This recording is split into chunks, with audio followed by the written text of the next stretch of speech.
अस्सलाम वालेकुम रहमतुल्लाहि व बरकातहू।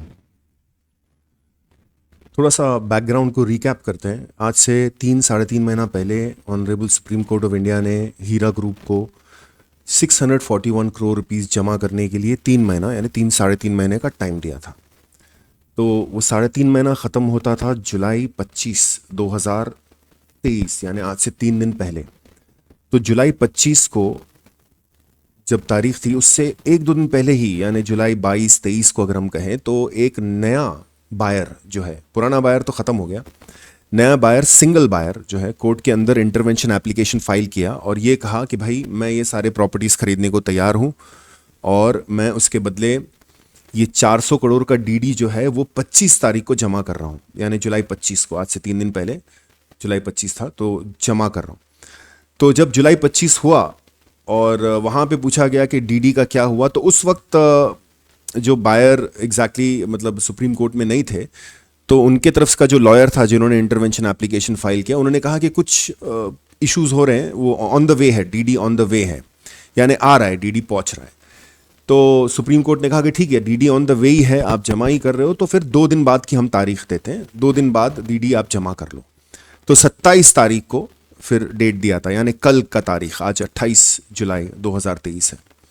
तो 27 तारीख को जब डीडी ऑन द वे का रिजल्ट आ रहा था कि भाई अब क्या हुआ डीडी का, तो उन्होंने कहा कि कोई बैंक की टेक्निकल डिफ़िकल्टीज सामने आ रही है क्योंकि अमाउंट बड़ा है इस किस्म से, तो कुछ मुश्किलें सामने आ रही है जिसकी वजह से हम आज नहीं लेके आ सके। तो सबसे पहले मैं आपको जिया भाई का एक ऑडियो है वो सुना देता हूँ ताकि एक थोड़ी सी समरी पता चल जाए कि एग्जैक्टली हुआ क्या था। मेन जो पॉइंट है उन्होंने उनके ऊपर एक मिनट का ऑडियो है। अस्सलाम वालेकुम। देखो, फर्स्ट टाइम है ना, इन लोग को वार्निंग जैसा दिया गया है कि तुमको 15 दिन के अंदर अमाउंट डिपॉजिट करना है, या तो डीडी से लेके आओ या तो आरटीजीएस ट्रांसफ़र करो कोर्ट में। जो भी है, इनको 15 दिन की वार्निंग दी गई है। इसके पहले इन लोग को टाइम दिया कि इनके हिसाब से जो भी इनका इशू था, बायर का, डीमार्केशन का, डीडी बना, सब इनको टाइम दे दिया गया है। अब सुप्रीम कोर्ट भी इनके सब एक्सक्यूज़ से हो चुकी है। अब इनको कहा गया अल्टीमेटम कि तुमको अब डिपॉजिट करना है। अगर अब भी इन लोग ने नेक्स्ट हियरिंग पे नहीं किया तो कुछ ना कुछ इन पे एक्शन लिया जाएगा श्योरली। ठीक है, अल्लाह हाफिज़। अस्सलाम वालेकुम भाई। सुप्रीम कोर्ट का ऑर्डर। तो ये थोड़ा हमारे ग्रुप में डिस्कशंस चल रहा था, तो जिया भाई ने बताया कि मेन मुद्दा ये इस हियरिंग का ये था कि 15 दिन का इनको लास्ट अपॉर्चुनिटी दिया गया है। मैं आपको पीडीएफ की तरफ लेके चलता हूँ, ऑर्डर की तरफ, वहाँ पे भी पढ़ के क्लियर क्लियर बता देता हूँ। एक मिनट, हाँ, ओके, खोलना पड़ेगा वापस से। तो पीडीएफ में वर्क ऑर्डर में भी मतलब सुप्रीम कोर्ट के ऑर्डर में भी यही लिखा हुआ है कि भाई 15 डेज़ के अंदर आप ये सब जो मामला है बैंक का या तो डिमांड ड्राफ्ट में सबमिट करो या तो आरटीजीएस करो, यानी कि अभी और कोई दूसरा किस्म का एक्सक्यूज़ जो है वो चलने वाला नहीं है। ओके, ये आ गया। तो ये 27 जुलाई यानी कल का ये ऑर्डर है। इसमें पूरा ऑर्डर पढ़ के सुनाने जैसा नहीं है, लेकिन आपको मैं ये इसका बैकग्राउंड जो है ये लास्ट वार्निंग का ये बता देता हूँ। Learned counsel appearing for CK Maula Sharif, जो बायर है, न्यू बायर है, जिन्होंने इंटरवेंशन एप्लीकेशन डाला था और उन्होंने ये कहा था कि हम आज ये डिपॉजिट करेंगे 27 तारीख को।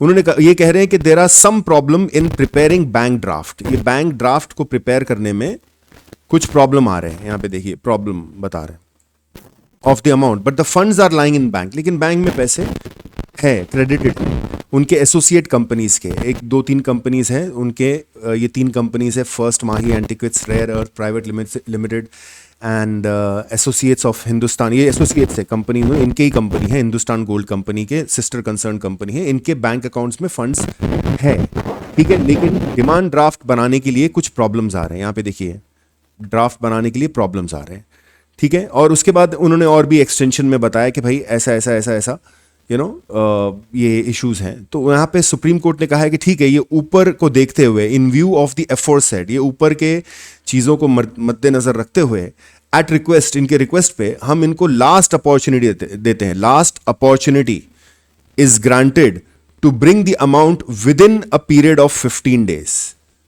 With in a period of 15 days. ये 15 दिन के अंदर हम इनको एक आखिरी मौका देते हैं कि भाई ये आप 15 दिन के अंदर ये अमाउंट जो है लाओ, या तो बैंक ड्राफ्ट के जरिए, बैंक ड्राफ्ट, नहीं तो आरटीजीएस करवाओ account of registrar supreme court के रजिस्ट्रार अकाउंट में।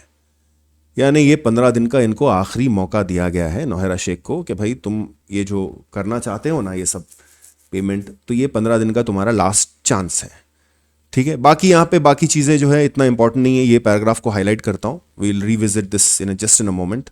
तो यहाँ पे उन्होंने आपस में जो टेक्निकल आर्ग्यूमेंट्स है केसेस के, जिस किसी को पढ़ना है तो वो मैं उनको यहाँ पे दे देता हूँ।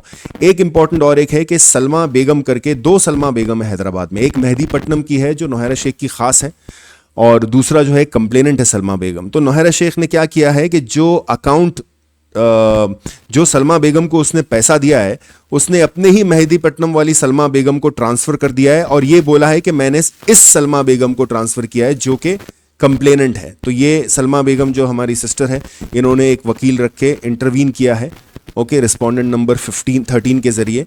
तो नौहरा शेख बोलती है कि मैंने सलमा बेगम को दे दिया, और ये हमारी जो बहन सलमा बेगम है वो कहती है कि भाई मैं वो सलमा बेगम हूँ ही नहीं जिसको इन्होंने दिया, इन्होंने अपनी ही किसी पहचान वाली मेहदीपट्टनम की सलमा बेगम को दे दिया है। और ये जो मेहदीपट्टनम वाली सलमा बेगम ये हमारे ग्रुप्स में भी है, हम जानते हैं, इनको पैसे मिल गए इनको फ्री में, या तो रोटेशन के लिए इनका अकाउंट इस्तेमाल किया गया, लेकिन कंप्लेनेंट सलमा बेगम को पैसे यहाँ पे नहीं मिले। तो यहाँ पे अगला तारीख में इनका वकील कुछ ना कुछ इसमें आगे फॉरवर्ड लड़ेगा, ठीक है।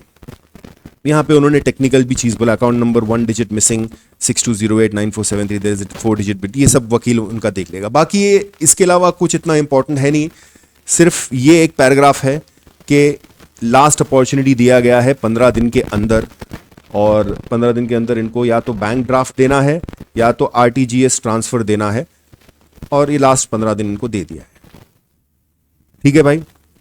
तो अगर कोई ऐसा समझना चाहता है कि भाई अगर सुप्रीम कोर्ट को इन्होंने ये आरटीजीएस या बैंक ड्राफ्ट ये ट्रांसफ़र नहीं किया इस 15 दिनों में, तो क्या होगा? तो ये होगा कि भाई जो एमएलए कॉलोनी का घर है उसमें इन लोग को हटाया जाएगा, जितने भी अटैच प्रॉपर्टीज़ में जो इन लोग ने सुप्रीम कोर्ट के परमिशन से पोजीशन लिया है वो पोजीशन वापस ईडी के पास चला जाएगा, क्योंकि ईडी ने टेक ओवर किया था। और इसकी पूरी फैमिली सुकड़ के जीवी के मॉल के पीछे एक छोटा सा बिल्डिंग है, वहाँ पे जाके रह जाएगी, नहीं तो बेंगलोर भाग जाएगी। नौहरा शेख को जेल जाना पड़ेगा, क्योंकि सुप्रीम कोर्ट को बहुत ज़्यादा ही उसने अभी तक मिसलीड कर दिया है, ठीक है। ये रिजल्ट आएगा हीरा ग्रुप का, अगर वो ये जो डीडी है और ये एग्रीमेंट जो है उसके नए बायर के साथ वो एग्जीक्यूट नहीं कर सकी। नया बायर तो होपफुली उनको जो पैसा दे रहे हैं उनको उसके बदले में पूरा का पूरा जो प्रॉपर्टी जितना उनको मिलना चाहिए वो मिल जाना चाहिए, और लोगों को अपना पैसा भी मिल जाना चाहिए। इसलिए हम ऑप्टिमिस्टिक रहते हैं कि भाई ये डीडी जो है जमा होगा।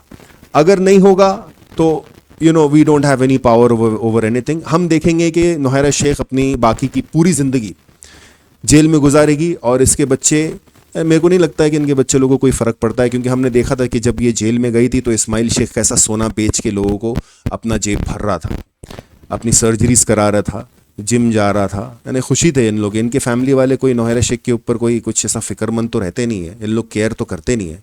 हाँ, वो 2 बच्चे केयर कर सकते हैं, लेकिन उन लोग के हाथ में कुछ ज़्यादा पावर नहीं है, कुछ ज़्यादा कर नहीं सकते उन लोग, क्योंकि ख़ानदान बड़ा है ना, और ख़ानदान में बड़े लोग भी हैं, तो सब खा के बैठ गए। ठीक है भाई, जेल जाएगी तो बाकी की पूरी ज़िंदगी जेल में रहेगी। बहुत डिफ़िकल्ट सिचुएशन है, देखते हैं क्या ये भरते हैं कि नहीं भरते हैं। ठीक है भाई, हम दुआ यही करेंगे कि भाई भर देवे, इनका कुछ आपस में अच्छा सेटलमेंट हो जावे, नौहरा शेख जेल से बाहर ही रहे।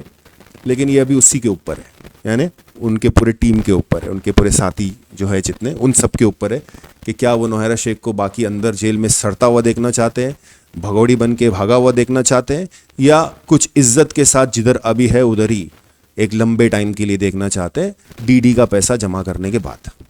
ठीक है भाई, बाकी किसी को ऑर्डर का कॉपी चाहिए तो ग्रुप में है हम लोग। और नेक्स्ट अपडेट मैं आप सबसे कह रहा हूँ कि अगर कोई नेक्स्ट अपडेट आता है या कोई ऐसा ख़ास अपडेट है तो ये चैनल जो है, ये जो मेरा चैनल है वाई सैयद, ये कोई मेरा पर्सनल कोई जागीर बना के नहीं रखा हूँ मैं। अगर ऐसा कुछ होता तो मैं यहाँ पे बहुत सारे आपा के जैसा टिकटॉक वाले भी वीडियोस बनाता, थोड़ा घूमता फिरता, 1 मिनट ऐसे पूरे घुमाता फिराता मैं सब जगह, हाँ सब दिखाता और सारा ट्रैवल लॉग बना देता, इसको बोल देता कि भाई देखो हाँ मैं वाई सैयद हूँ ऐसा। ये चैनल आप में से किसी को भी कोई भी मसला उठाना है, कुछ करना है इस तरीके से, हाँ तो आप यूज़ कर सकते हैं। आप कुछ इंपॉर्टेंट चीज़ें खुद वीडियो बनाना चाहते हैं और आप मेरे को बोलोगे भाई ये मुझे लगा कि इंपॉर्टेंट है, अपलोड करना चाहिए, तो मैं करूँगा। हीरा ग्रुप का आपको अगर अपडेट देना है तो दे दो, ठीक है। मोनेटाइज नहीं करूँगा, मेरा बेटा मोनेटाइज देखता है, वो ऑन ऑफ वही करता है, मैं बिल्कुल नहीं करता हूँ। लेकिन मोनेटाइज अगर आप बोलोगे तो स्पेसिफिकली मैं नीचे मैसेज लिख दूंगा कि डोंट मोनेटाइज, तो मोनेटाइज नहीं होगा। आप इस चैनल को यूज़ कर सकते हो अपने हिसाब से, ठीक है। मुद्दा एकदम जेन्युइन होना चाहिए और हमारी नीयत साफ होनी चाहिए कि भाई हमको लोगों को मदद करना है, लोगों को फ़ायदा पहुंचे, ऐसा कुछ अगर हो तो अपने इस चैनल में डाल सकते हैं। अगला अपडेट आप में से कोई दे तो ही अच्छा है। मैं मतलब क्या अभी कब तक मेरा ही थोपड़ा देखते रहेंगे सब लोग, तो कैसा चलेगा, है ना। तो आप लोग में से भी कोई आओ, अपडेट दो और बस टेक ओवर करो ये सब चीज़ों को, ठीक है भाई। अस्सलाम वालेकुम वरहमतुल्लाहि वबरकातुहू। ग्रुप में हम लोग हैं, ग्रुप में आप ज्वाइन करके मतलब आप लिंक भी डाल दूंगा मैं डिस्क्रिप्शन में, कुछ भी एक्स्ट्रा वहाँ पे अगर डिस्कशंस करना है तो हम कर सकते हैं। अस्सलाम वालेकुम।